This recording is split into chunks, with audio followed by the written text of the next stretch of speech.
Hi, welcome to Camera Cravings, hope you're all good. Today we're talking about the upcoming A7IV from Sony and whether it's going to be the camera we all want it to be, whether it's going to deliver like the A7 III did. Coming right up. Okay, so there's been a lot of news and rumours about the A7IV for quite some time now, and this is probably the most long-awaited camera from Sony since the A7S III. I'm trying to think when the A7 III came out. I'll put it up on screen, but it was a few years ago now, and it was so kind of game-changing, revolutionary in the mirrorless world at that kind of price point of around $2,000, £2,000. And yeah, since then, I don't feel like Sony's really pushed things. Obviously, the A1 came out a few months ago, has yet to actually be in people's hands, particularly in the UK here where I am. I've been trying to get hold of a copy to test and I just can't get hold of one. Can't buy one, can't hire one. They're just all on pre-order still. So it's really interesting to see that. And that brings me on to the first thing I want to talk about, which is when we're going to see this camera and what it's going to cost. So I think from my perspective, the rumours and the news have all talked about delays because of chip shortages, which obviously is happening with all manufacturers of kind of technology goods, particularly camera makers at the moment. And I think Sony is no different, and that's why this camera hasn't come out yet, hasn't come out in September, probably won't come out until sometime in October, probably I would say it might even be the latter part of October. And when it does get announced, I would probably expect it not to be kind of in people's hands, apart from, you know, the big YouTubers who get sent them, until maybe, I don't know, mid to late November. I'd be very surprised, particularly in the UK here where I am, if we see it before the end of November, you know, in its physical form. I think they'll be trying to get it out before Christmas. That'll be the main driver. And I think the price point is going to be interesting because obviously you can pick up kind of used or new A7 IIIs or A7Cs for kind of 1700-ish, 1800. And yeah, when they first released the A7 III, they really discounted it, I think. A lot of people were quite surprised by how cheap it was for what it was. And I think that was in the main to really take market share from Canon and Nikon and Fuji for that matter. And I'm not sure whether they'll do that again. It'll be interesting to see. I think this camera, given the pricing of the A7S III at the moment, is still about between 36 and 3800. And you can't really get used copies, particularly at the moment. There's a few around for about 3400, but I'd be surprised if this camera is under about $2,500 or pounds. I think the Canon R6 currently retails for $24.99. So if they're competing with that and trying to undercut that, they might drop it down to, you know, below that, but I think it's going to be around that ballpark. Now the headline kind of specs that we've seen online from mainly Sony Alpha Rumours and a few other different outlets, it's going to have a 33 megapixel sensor, which is a big step up from the old 24 megapixel sensor, which, to be honest, Sony really rinsed. They did that sensor to death, used it in so many cameras, including the A7C. IBIS, we're looking at 5.5 stops plus active stabilization, so it doesn't seem like there's going to be much improvement over existing cameras like the A7S III. Obviously I'm filming on that now, and I don't know, the stabilization in Sony cameras is okay. It's not great though, compared to the Canon R5, which I've also used a lot recently.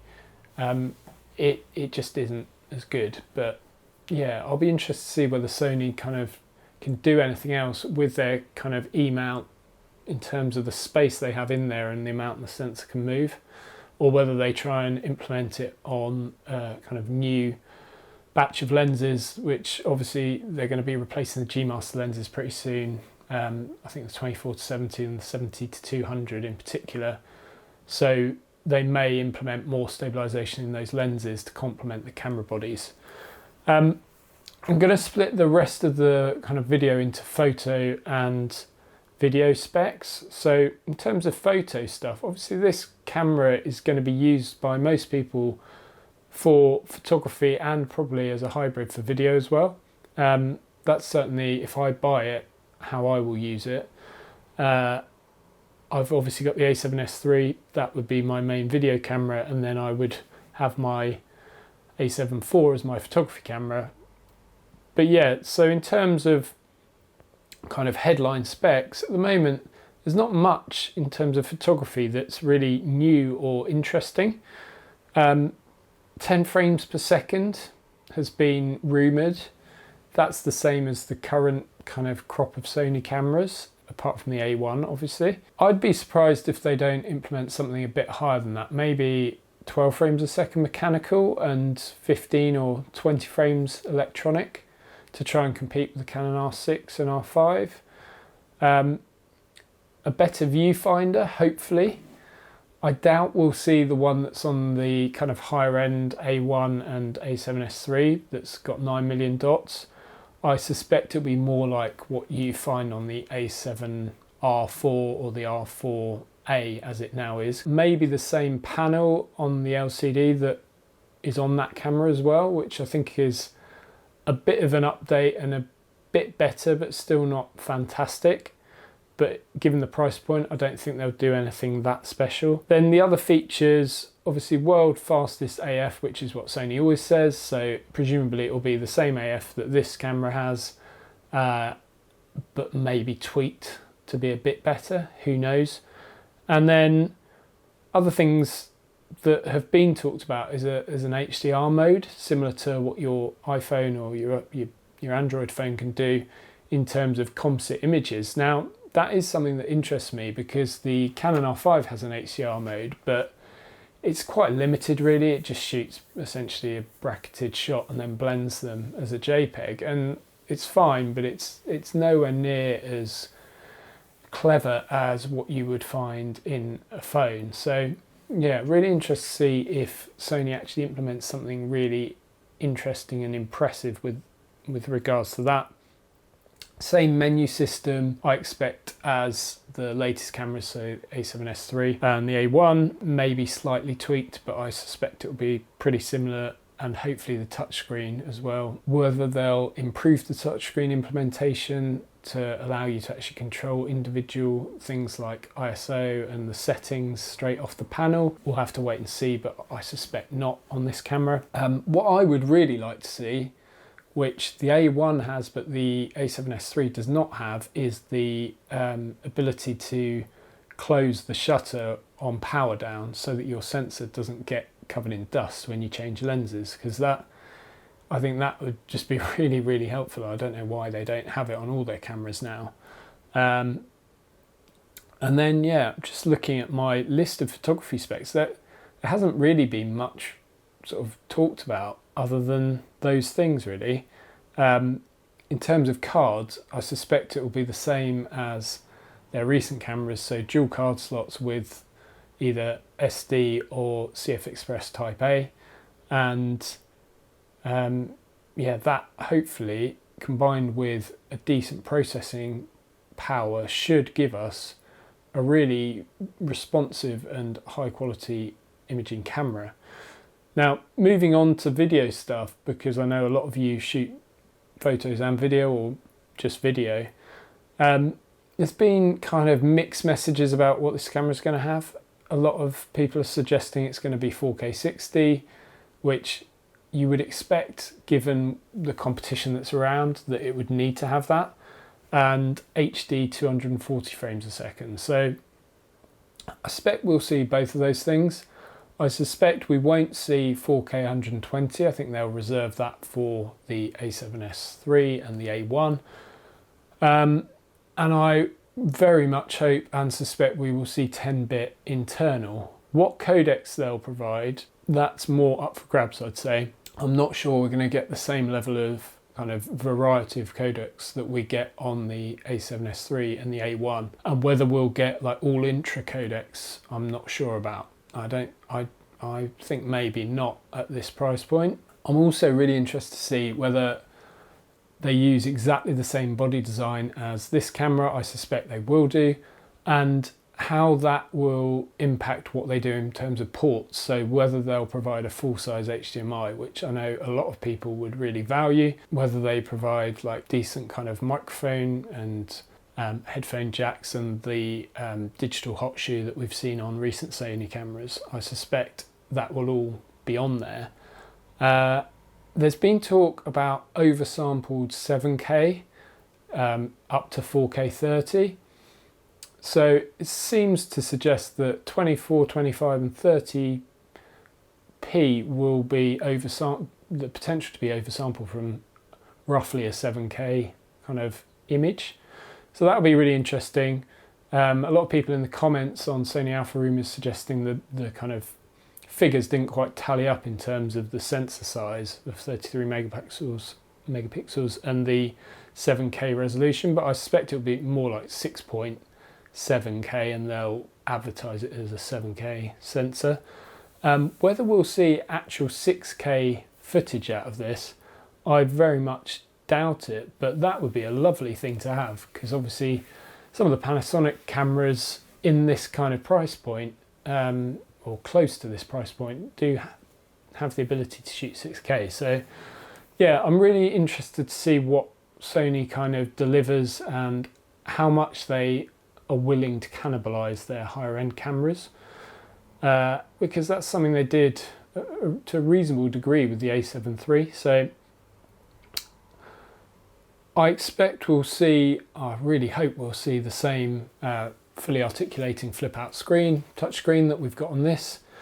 Really hope they don't go back to what they put on the A1. That was a real turn off for me on the A1. I'm still not sure quite why they did that. I suppose they would argue that professional kind of sports photographers and stuff don't need to use a flip screen and probably don't want one, but I would have been much more likely to outlay the money for an A1 and get rid of this camera if it had had that flip out screen, because it would then give me the 50 megapixel stills and the amazing 4K and 8K video.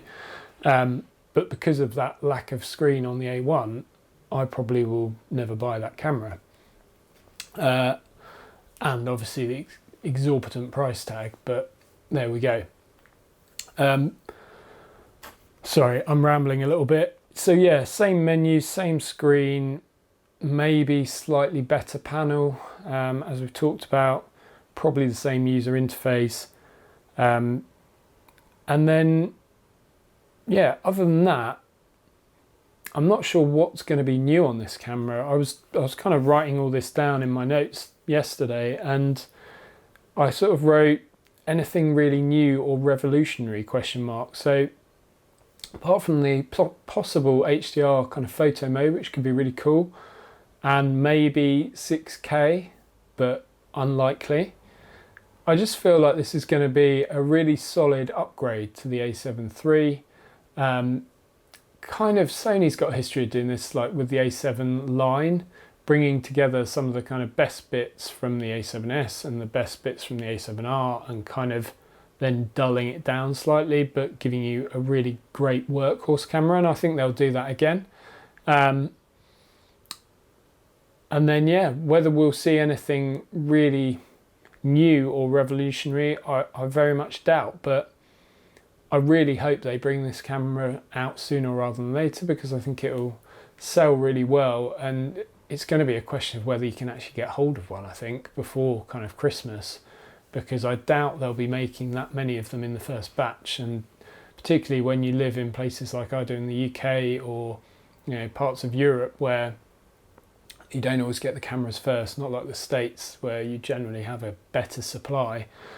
Yeah, really interested to know your thoughts. Let me know if you're a Sony shooter or if you shoot on other things, whether you would be buying this camera, if you're holding out for this, if you've been waiting for this, and what you'd like to see. If there's anything I haven't covered that you really would think would be a deal breaker for you, let me know down in the comments below. If you haven't already done so, please do subscribe, and yeah, look out for more videos. I've got a lot of corporate work coming up, video filming work in the next couple of weeks, as well as stills photography shoots product shoots and headshot shoots as well. So I'm going to try and kind of take you guys behind the scenes.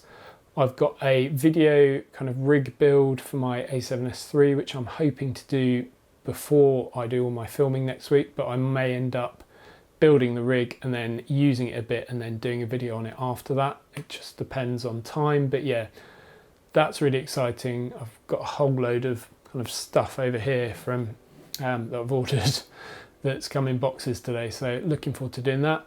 And then Wheelight have also just sent me the Ninja, is it the Ninja or Nano 300? Tiny little kind of COB LED light, which I'm really looking forward to testing out. I'm going to hopefully take to my corporate gigs and use because it's so small.